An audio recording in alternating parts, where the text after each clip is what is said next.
rallying point to sanity is that awareness. And this is a stage of awareness that knows itself. And it knows itself as it itself is an ignorance. Because the ego keeps acquiring knowledge, keeps thinking ways, keeps scheming, keeps thinking. Because it's defined by what you feel. It's looking for happiness. It's looking for conclusion. But awareness doesn't do that. So upon awakening, awareness, as I am instructing other people, is the living principle of any process, the engine of any process. And it's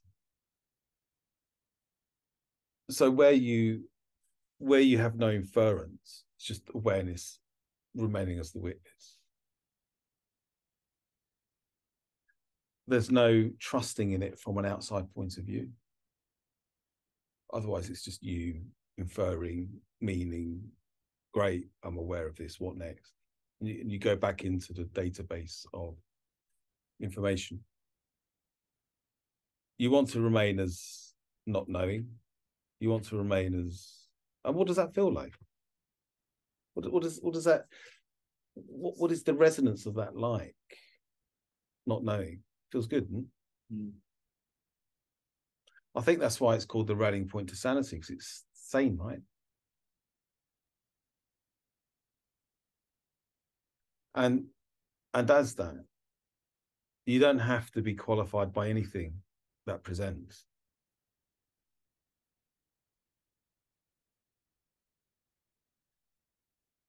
Not being defined by anything presents is not a spiritual bypass. Because from the mind point of view, you can say, well, it doesn't matter. But if that's your mind saying it, trust me, it matters. As awareness, there's a divine ignorance, there's an acceptance that it comes first. Remain as that.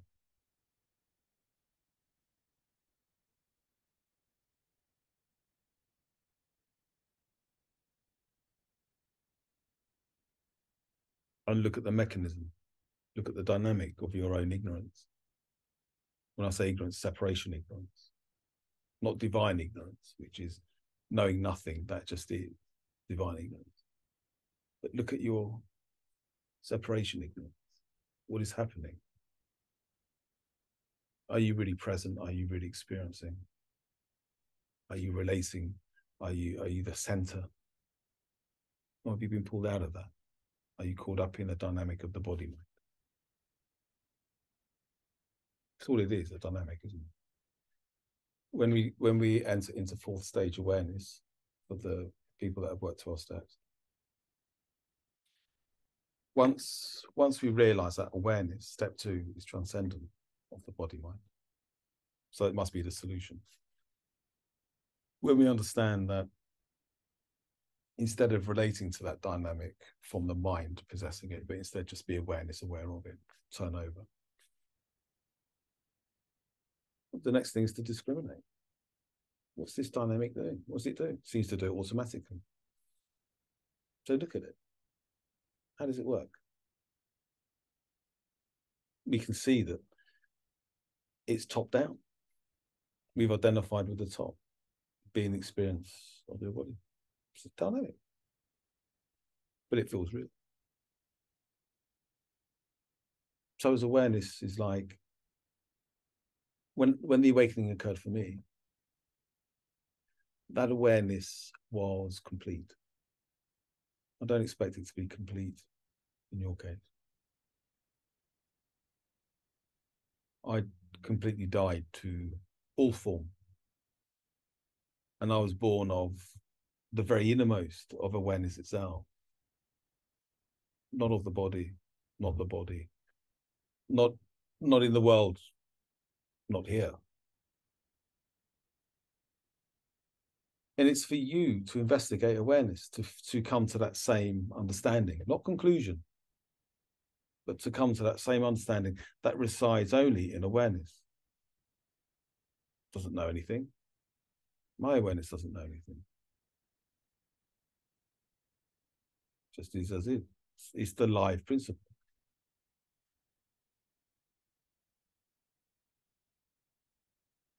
And it can relate to itself as the self. And what I mean by that is like knowing itself is a knowing of itself without it separating. I don't want this to go into the mind, but existence itself is not, this very moment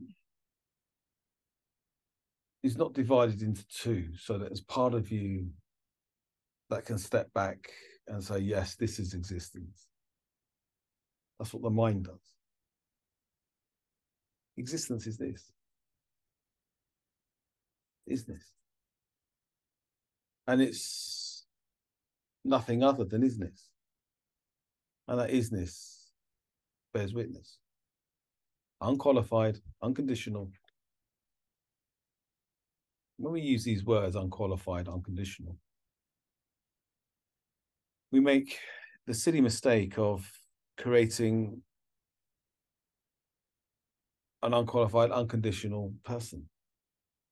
When you see people acting like that, and it looks silly, doesn't it? It looks phony. You've seen it. It looks silly. There is no unconditional, unqualified person.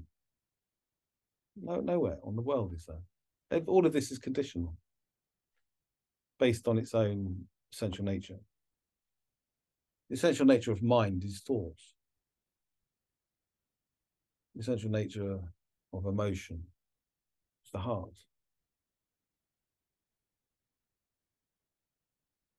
The essential nature of physical sensation is the body. All this belongs to phenomena. But this phenomena is seen, is known. Somewhere along the line, our knowing of phenomena gets caught up in phenomena and becomes phenomena, the same as phenomena. It becomes a thought that thinks a thought. And it becomes a mind, should I say, that develops a thought for the body, I. A mind that develops a thought for emotions, my emotions. A mind that develops a thought for thoughts, my thoughts. When it's all just happening. Phenomena is just happening. And it's happening amidst this emptiness. And this emptiness is an unknown.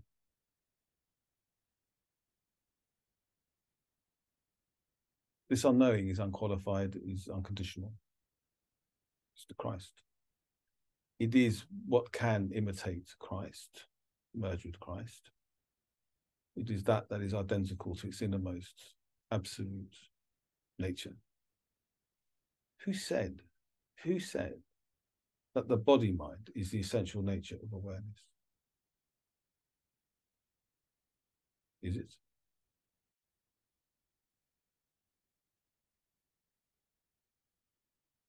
Is Giles the essential nature of awareness?